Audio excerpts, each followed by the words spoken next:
You're back. I'm back. Another question, that's fine. Yes. Okay.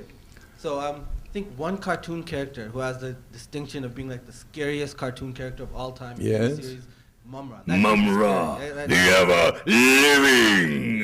That guy still scares me.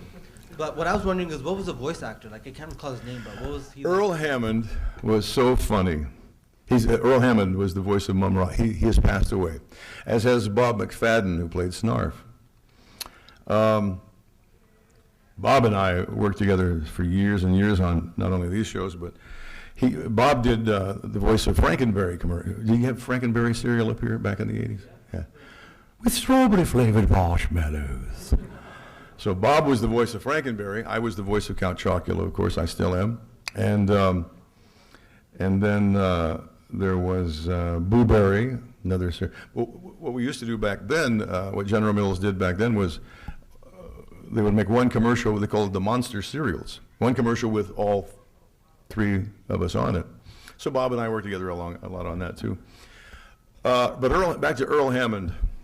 The funniest thing is that, I wish I had some video to show you. When Earl did Mumm-Ra in the studio, he looked just like Mumm-Ra. He even drooled and spat. No, he did, I swear. He would go in once, when he went into that thing like, ancient spirits of evil, and the drool would start coming down.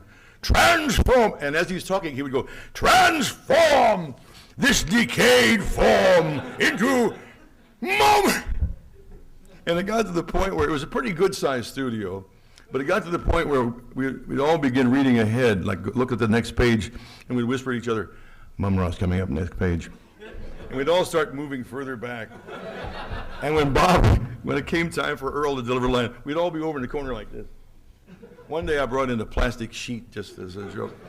Because the spit would come out, he'd wipe it away, just like Mumm-Ra.